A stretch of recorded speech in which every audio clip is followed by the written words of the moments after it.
Welcome to episode 24 of the B Movie Club. I'm your host, Kevin. Um, this week, I'm faced with one of the tougher jobs that I've had to deal with. When I started B Movie Club, I encourage people to subscribe on YouTube, which you can all do by going to my channel on YouTube and hitting the subscribe button. But when people subscribed, I said, you know what? Pick a movie and I'll review it. I'll put your request at the top of my list, and I'll do your movie that you want me to do. That's the case of this week with the 1970 classic, Hercules in New York, also called Hercules Goes Bananas. I don't know why.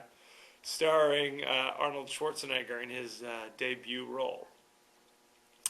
Anywho, for those of you joining for the first time, like I said, this is the B Movie Club.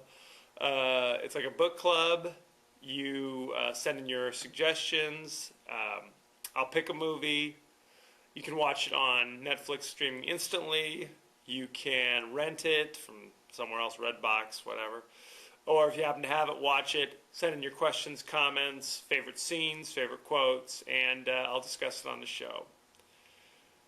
Arnold Schwarzenegger came from Austria many, many moons ago and became a bodybuilder, a famous Mr. Universe bodybuilder. After he became Mr. Universe, he was offered this role, Hercules in New York.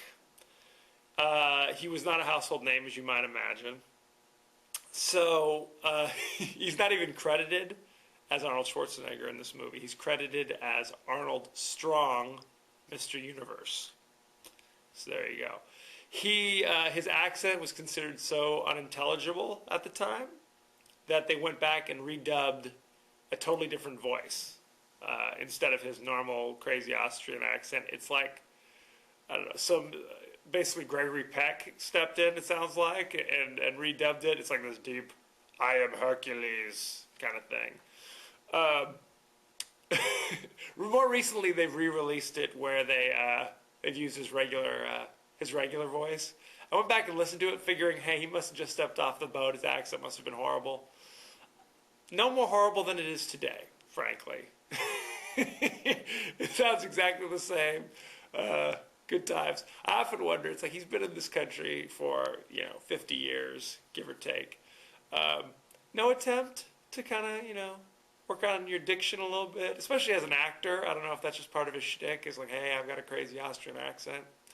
Anyway, in this story, Hercules, for some reason, is up on Mount Olympus, and he wants to come down and experience new adventures in New York. So there you go. Comes down, gets picked up by like a freighter, battles the sailors, because, I don't know, for some reason they want him to stay on the boat. Comes to New York, has adventures there, wrestles an escaped bear from the zoo, becomes a famous wrestler. The mob is after him because they wanted him to win a weightlifting competition, and he couldn't. Zeus is angry at him for going to New York against his wishes, so there's all sorts of interesting things that are occurring. Along the way, he meets a friendly pretzel vendor named Pretzi. Very good. And they have a friendship. Eventually, Hercules says, you know what, enough of this, and heads on back to Mount Olympus. Spoiler alert. So there you have it. It's it's complicated, the plot, let me tell you. There's some actors in there you might recognize or not. James Caan was in other movies. He plays some guy in the movie, one of Hercules' friends. And that's about it. Arnold Stang plays Pretzi. He's a famous comedian from that time. He'd been in other things, and you'd recognize him if you saw him, you heard his voice. This movie, as you might imagine, is ridiculously low budget. Ridiculously low budget. The guy, the bear that Hercules wrestles is obviously a guy in a suit, and it's obvious that the suit they bought was from Goodwill. I mean, you could see his sneakers. So it was, yeah, it's good times. The dialogue is horrific. Zeus is carrying around this thunderbolt that he's throwing at people, and it's obviously like a metal bar with that's shaped to look like an arrow. And good grief. I don't really recommend this movie. It is streaming instantly on Netflix, like most of the movies that I've been choosing lately. If you're suffering from insomnia, you could check it out. If you're feeling guilty and want to punish yourself about something, you can watch it. Not a great movie. At one point, Hercules getting beaten up by gangsters, and Mercury sends down Atlas and Samson to help him out. Samson's not even a mythological character from ancient Greece. I mean, he's a biblical character. They don't care. You know, they mix up Greek names with the Roman names. It's just kind of a free-for-all. The settings from Mount Olympus are obviously not Mount Olympus. Let's just say that. Zeus's beard is glued on. It's ridiculous. It is ridiculous. Problem is, it's not even so bad to be enjoyable. It's just kind of like, oh, geez, what is going on?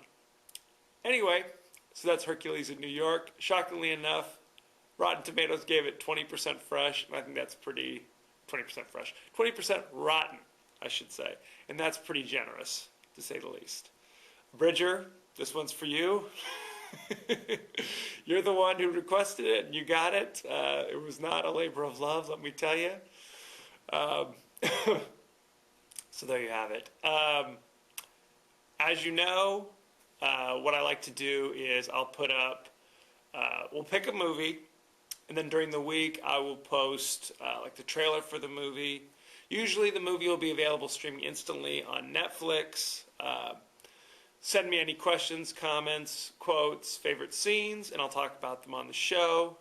Next week we're going to be doing the comedy Stripes, starring Bill Murray, Harold Ramis, Sean Young, PJ Souls. Good times. Obviously a favorite comedy, but often forgotten in the discussion of the best comedies of the 80s, in my opinion. So you have that to look forward to. As you know, I end every episode with a totally out of context quote from the movie. Not easy to find a favorite quote in this movie, but if I had to choose one, it would be, Lord, you have been immortalized because Hercules has ridden in your cab. I took the liberty of adding the accent, as you know, because it was dubbed. The version I watched was dubbed. It was like, you have been immortalized.